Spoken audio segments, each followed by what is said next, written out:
गुरुग्राम में tennis player Radhika Yadav murder case को लेकर पुलिस की जांच जारी है। 12 जुलाई को कोर्ट ने राधिका की हत्या के आरोपी उसके पिता दीपक यादव को 14 दिन की न्यायिक हिरासत में भेज दिया है। दीपक यादव ने पुलिस के सामने अपना जुर्म कबूल कर लिया है। इस बीच हत्याकांड पर राधिका यादव के ताऊ विजय यादव ने अपना बयान दिया है। उन्होंने कहा कि ये दुख की बात है कि अपना पेड़ अपने हाथ से ही काटना पड़ा। ये हम सब के लिए बहुत दुख की बात है। टेनिस खिलाड़ी राधिका यादव के चाचा विजय यादव ने आगे कहा कि मेरे भाई दीपक ने हत्या करने के बाद कहा कि मुझसे कन्यावध हो गया है, मेरे को फांसी दिलवा दो। थाने में भी उसने यही कहा है कि मेरी ऐसी रिपोर्ट बनाओ कि मुझे फांसी मिल जाए। इस पूरे घटनाक्रम को लेकर के क्या कुछ कहा है राधिका यादव के ताऊ विजय यादव ने, आप खुद सुनिए उन्हीं की जुबानी। खिलाड़ी तो बढ़िया थी, जब ये अवार्ड मिले। अगर बढ़िया नहीं होती तो कौन अवार्ड देता? भाई मेरे को नहीं देगा कोई, आपको नहीं देगा, वो बुरा मत मानना है अवार्ड। और मेरे ख्याल टेनिस तो ऐसा गेम है कि इसमें पैसा लगता है और पैसे का ही गेम है। औरों में तो चलो जॉइंट का होता है, ये तो अपना अकेले इंडिविजुअल का गेम है।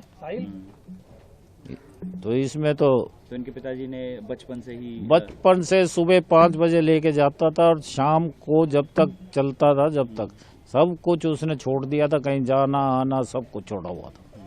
मेरे को ये कहा भाई मैंने कन्यावध कर दिया और मेरे को मार दो, फांसी देने की बात। हाँ, कि मेरे को वहाँ पुलिस थाने में भी मैं साथ था, वहाँ भी उसने ये कहा कि कोई ऐसा रूल आप लोगों का हो फांसी का तो मेरे को फांसी दे दो। मैंने बहुत गलत करा। वजह नहीं बताई सर? वजह नहीं बताई उसने। मैंने खूब पूछा, पुलिस वालों ने भी पूछा कि क्या बात है, किसने कही है, तू बता। और तुझे को कम से कम परिवार में तो बात करनी थी। अगर कोई कुछ कह भी रहा है तो परिवार में बैठ के बात करता। कहता बस भाई दिमाग खराब हो गया मेरा। ना ऐसा कोई वो नहीं था। तो एकेडमी चला रही थी सर? एकेडमी नहीं, कोच थी। ना पुलिस वाले उस चीज को समझे, ना आप लोग मीडिया वाले समझे। मतलब उन्होंने जो कह दिया, उन्होंने कई दफा मैंने भी कहा, मैं कहा वो कोच थी, मेरे ख्याल कोई एकेडमी वगैरह नहीं खोली हुई थी। तो अलग अलग एकेडमी में अलग एकेडमी में जाते। अच्छा, अलग अलग उसमें पुलिस की ये कहानी है कि एकेडमी से वो नाराज थे और कुछ ऐसे लोग हैं जो आपके गांव वगैरह के होंगे, उन्होंने देखो वो चीज का उसने मेरे आगे कहा है। सिर्फ ये कहा कि भाई कई लोग बहुत गलत बोल रहे हैं। मैं कहा तू ये बता, हम तो पैसे से भूखा था कि जो बेटी की कमाई का वो है। तो शुरू से उस लड़के ने, उसके बाबा ने, पिताजी ने बहुत मेहनत करी है, बहुत मेहनत करी है। शुरू से पैसे वाले थे। जब इस गांव में किसी के मकान नहीं थे, जब पक्के मकान था, जब औरों के कच्चे थे, चाहे आज कोठियां खड़ी हों।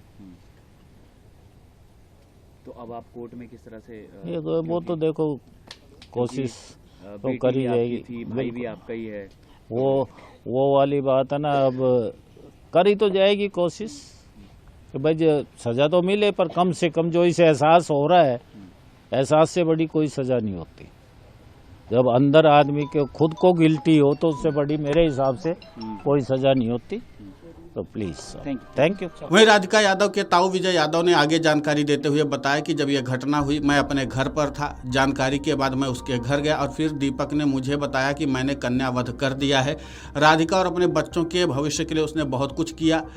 राधिका यादव के ताऊ विजय यादव ने यह भी कहा कि ऐसी कोई बात नहीं थी कि समाज की तरफ से ताने मिल रहे थे। अगर वो सोने का चम्मच लेकर पैदा नहीं हुआ था तो चांदी का चम्मच लेकर तो पैदा हुआ था ही। वो ऐसी कोई बात नहीं है कि वो बेटी की कमाई खा रहा था। अगर उसने पहले इस बात का जिक्र किया होता तो ऐसी घटना नहीं हुई होती। उन्होंने आगे कहा कि अब हम कानूनी लड़ाई लड़ेंगे ताकि इसमें उसका कोई बच्चा न फंस जाए। अब एक आंख तो फूट गई है, कोशिश यही होगी कि दूसरी आंख न फूटे। बता दें कि गुरुग्राम के सेक्टर 57 में सुशांत लोग स्थित 2 मंजिला मकान में गुरुवार को 25 वर्षीय राधिका की उसके पिता दीपक यादव ने कथित तौर पर गोली मारकर हत्या कर दी थी। अब इस पूरे मामले पर राधिका के पिता दीपक यादव को पुलिस ने गिरफ्तार कर लिया है और दीपक जो है वो 14 दिन की न्यायिक हिरासत में भेज दिया गया है जेल में। अब देखना ये होगा कि आगे गुरुग्राम पुलिस हत्या आरोपी पिता दीपक यादव से और क्या कुछ जानकारी हासिल कर पाती है। वीडियो डेस्क अमरउजाला.com। अगर आप ये वीडियो YouTube पर देख रहे हैं तो हमारे चैनल को सब्सक्राइब कर बेल आइकन दबाएं और Facebook पर देख रहे हैं तो हमारे पेज को लाइक करें।